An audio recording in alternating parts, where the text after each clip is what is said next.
Hei, mani sauc Viktors, šajā video turpinām tēmu par lapas izkārtojuma izveidi. Un šobrīd mēs šajā piemērā izmantosim tegu div, jo tas šobrīd ir pats populārākais veids un to visi izmanto. Tieši izmantoju tegu div.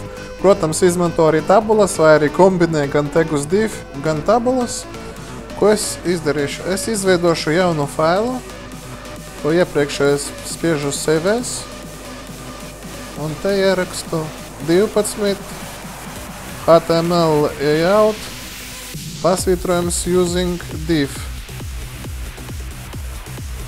Saglabāju. Tagad atveru savu vietni, kur man ir daži piemēri. Jo iepriekšējā video jūs redzējat, ka mēs izveidojam tieši šitādu lietu izkārtojumu izmantojot tabulu. Bet šoreiz mēs izmantosim vairāk populāro to tegu div.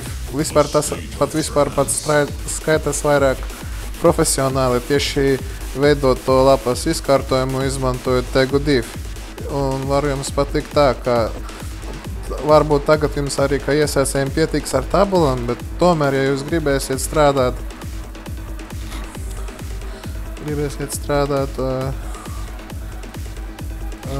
un veidot weblapas, agri vai vēl jums būs jāapgūst tieši šitā lieta, kā to izveidot, izmantojot tegu div. Un tā saglabāju. Tagad atveru lapu, ko es esmu izveidojis. Redziet, ja? Rezultāts ir tāds pats, kā bija strādājot ar tabulu, bet tad ir dažas nianses, par kuram vajadzēs parunāt. Protams, kā arī mēs mazliet pierediģēsim šito failu, lai būtu vairāka sapratne. Un tā, div ID container, style width 500 pikseli, tas nozīmē, ka platums ir 500 pikseli. Tas ir divs konteiners. Un jāatcerieties, ka parasti konteineriem ir gan atverošais, gan aizverošais tags. Tad te ir tā, ka šitas teksts sākas pašā lapas sākumā un beidzas tikai pašā lapā beigās. Un tā, lai būtu interesantāk, kādu es piemēru jums parādīšu, lai jums būtu saprotamāk. Pirmkārt, tas divs headers, tas ir šita galvenā, kur ir named-tiled webpage. Tas saucas parasti headers, kurus parasti novieto firmas logo. Tad kas viņam ir?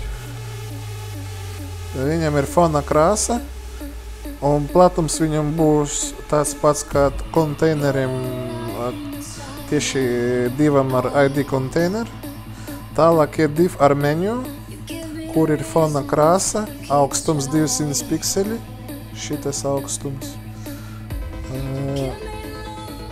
Platums 100 pikseli un flow at left, par to parametru es pēc tam jums izstāstīšu, bet te vienkārši jūs redzēsiet, ko tas nozīmē.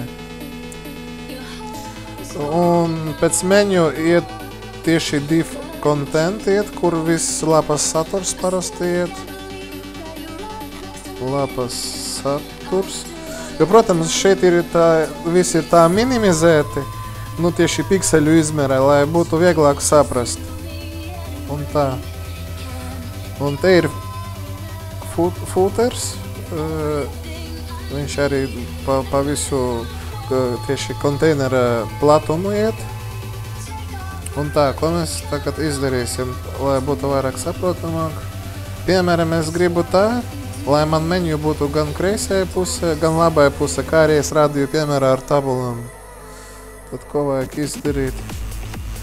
Es izvēlos to div menu, nokopēju. Te mums ir contents.